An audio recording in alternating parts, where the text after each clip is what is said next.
A day in my life sa dialysis patient. Panibagong araw, panibagong ganap na naman sa buhay natin. Araw pala ng Biyernes, kaya eto, araw na naman ng dialysis ko. Maaga pala ako nagising neto. At eto, andito na pala ako, nag-aantay pala ako ng masasakyan ko. Mga ilang oras din ang binyahe ko. At eto, nakarating na pala ako sa ospital. Siyempre, nag-antay muna tayo ng mga ilang oras bago tayong tawagan para umakyat na. Tayo na daw kasing susunod na isasalang. Ilang minuto din ako nag-antay bago may lumapit sa akin na nurse. At eto, natusukan na pala tayo. Magsa-start na pala tayo. Kung tatanong nyo po kung wala po akong update nung nakaraan sa buhay ko, magsustorytelling po ako sa inyo kung ano talaga yung nangyari sa akin.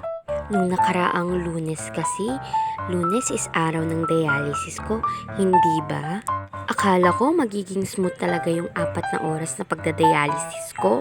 Pero ito talaga yung nangyari sa akin nung nakaraan sa dialysis. Noong December 23, 2024, araw ng Lunes, yun din yung araw ng dialysis ko. Naging okay naman yung pagtusok sa akin sa loob ng 2 oras na nakasalang ako.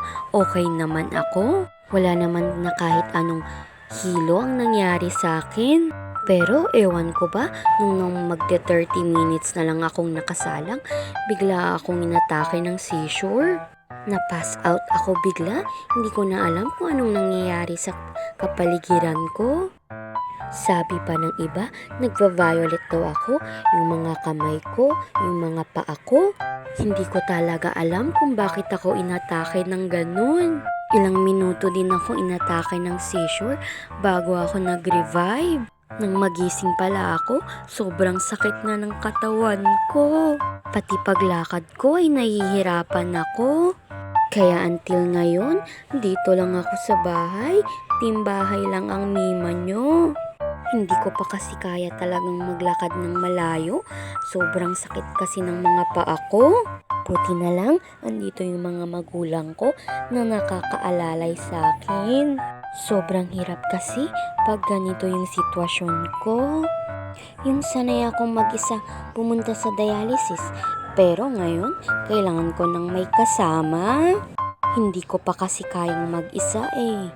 Nahihirapan pa talaga ako.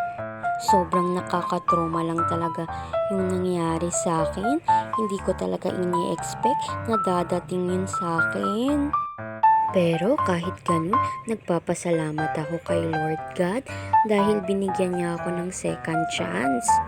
Akala ko talaga mawawala ako sa mundong ito. Yung aral talaga na napulot ko dito ay huwag abusuhin ng sarili dahil may hangganan din ito. Nung araw din kasi nung nangyari sa akin is puyat talaga ako. Tas may kasama pang pagod kaya ayun napasama. Kaya di ko talaga ini-expect na mangyayari yun sa akin. Kaya ngayon lesson learned na talaga. Kailangan din maging limit sa pagkain. Huwag abusuhin ng sarili para hindi mapasama. Dahil sa huli, ako lang naman yung maging kawawa. At ako lang din yung mahihirapan. Hindi lang ako, pati yung mga magulang ko. Kaya eto, lesson learned na talaga to nung araw na yun. Yun lang naman yung kwento ko sa inyo nung nakaraang Lunes. At eto, natapos na pala yung pagka-dialysis ko. Kaya uwian na. Nag-iintay muna ako sa auntie ko dito. At eto, nakasakay na pala tayo. Salamat sa panonood!